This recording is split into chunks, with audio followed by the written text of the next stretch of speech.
be walking into a storm there, lad. Don't let the words of an old ghost tell you what to do now, will ya? I'll see ya, maybe, in Davy Jones' locker.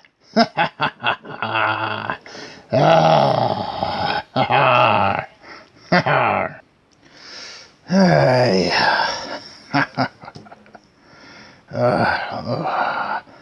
Perfect place to rest me weary bones. Not that I have 'em, boy. Not that I have 'em.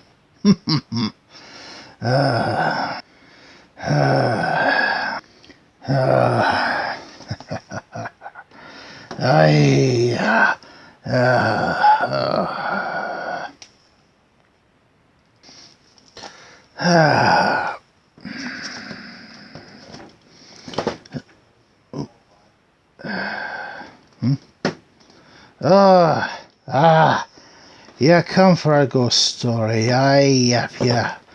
Aye, okay, now come park yourself here by Ol Davey Jones, and I'll tell you a story, alright. The story of the Flying Dutchman. Aye, yeah, the ship, of course, that I sailed myself, so they say. Let's get to it then. Now, could say it was on the midnight dreary or you want, something like that. Truth be told, it was a man by the name of Captain Van der Decken. He is the one that steered the Flying Dutchman at the time. And the Flying Dutchman was sailing round the Cape of Good Hope. Or was it the one or Good Hope? Whichever one, go look it up yourself. If you want to know what it is. Well, sorry about that. Throat's getting a little bit drier. Well, throat shouldn't be dry. I'm a sea creature.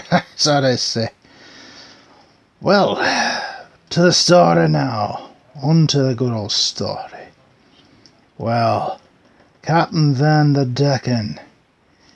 He was a man, all right, that wanted to sail and get his cargo where it needed to be. His cargo, of course, was everything a merchant had to carry. Now, Van der Decken took his job very seriously, you understand. So serious, in fact, that when on Easter Friday, he set sail. No, Good Friday, I should say.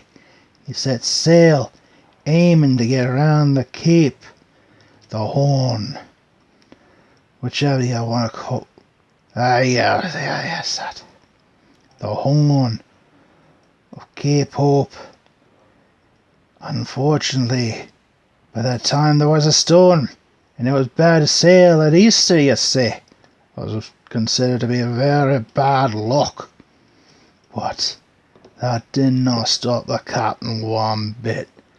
So the captain set sail off around the Horn, and while doing so, like I said, a great storm blew up, and the captain and his men, they fought against the ocean so great it was unbelievable, you see.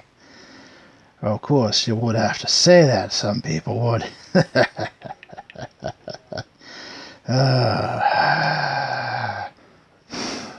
So anyways, they're sailing around it, the storm blew up, and of course, the ship was caught in it.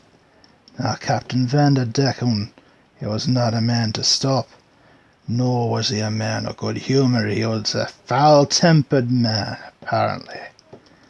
And he sailed the ship all around there trying to reach the other side.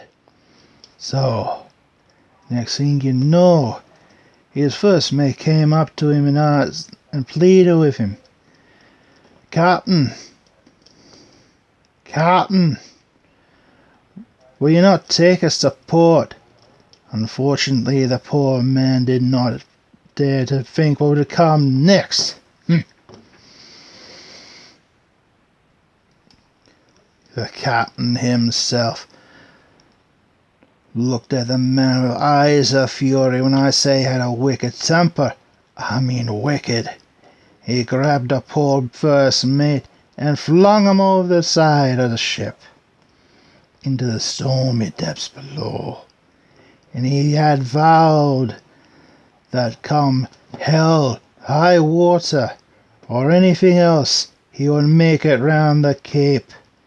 And unfortunately, he and his men were doomed to pay the price. For when he swore that oath, it is said that God himself came down to him, and he himself said to him, Captain Van der Decken, will you not put into port? And the cap said, I've said before, I say again, not till I reach around the Cape, come hell or high water. Well, God looked upon the man with a face ashen. He was willing to at least let him put in if he would do so they could give the mate a proper send-off, but no. The captain continued on after he threw the man overboard. And what do you know happened? Well,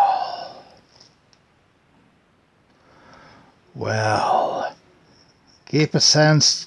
You better keep still there, lad. You want to hear the rest of the story. I always throw out that story myself. Well, the captain, God said to him, then you are doomed forever to sail around the Cape till the end of time itself. From that day on, it was considered bad luck to see the Flying Dutchman. First person who saw it was the first to die. So they say. Well, that's the story of Captain Van der Decken and the Flying Dutchman. You want to know more about it? Go look it up, lad. Go look it up, and may you'll get a good fright for this time of year when the storms come in and it blows. There's a beastly noise out there. Till the next time I see ya, don't find yourself in Davy Jones's locker. 'Cause I'll be waiting there for ya.